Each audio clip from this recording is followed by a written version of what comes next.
Okay, so we had Akame Kiru this week for the month, and this chapter, the progression was not too quick, but we at least had a finisher at least for this battle, which is fine. So really, the gist of it was Leone versus or the fuck her name was. I forget her name already. It's been too long. Um, she's not really that important, but she's basically the last member of Wild Hunt. Uh, except for that girl, right? I don't know. But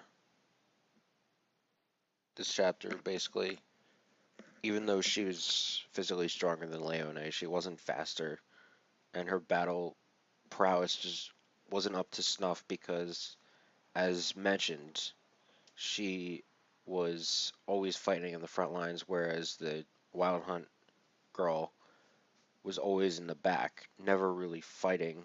Even though she had a lot of physical strength, she just didn't know how to use it as properly as Leone. Um, but then obviously she used like the stone mist or whatever, like stone breath from like Final Fantasy or something. And then, but it wasn't enough, obviously, even after she drank her blood and got more power. Because what did she do? She like ate the wildlife around her or something like that. And then basically just wrecked her. Even with the whole,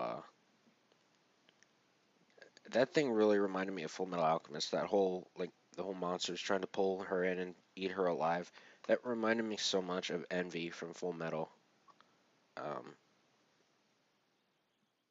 Funny enough, 'cause she's an alchemist, but she has obviously she just uses the momentum and kills, well, not kills her, but incapacitates her while Tatsumi finishes off the Cosmina, the giant ass Tegu thing, danger beast thing.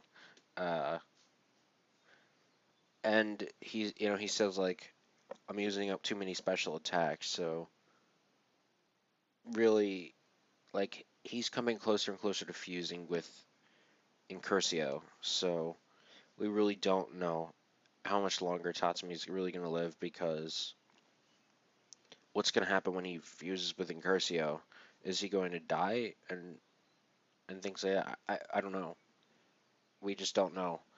Um, with the series' tendencies, everybody's going to die at the end, except maybe one, like Akame, or if they follow like the anime's tradition, where Akame and Negenda were the only ones left. But I seriously doubt even Negenda will be alive. I think it'll just be Akame, if anybody from Night Ray is alive by the end. Uh,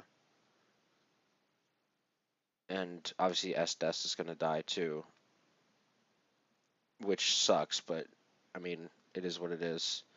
So on topic here, there really isn't that much else to talk about, except for the fact that she tried to convince Leone to keep her alive, and just for the whole research thing and keeping people young.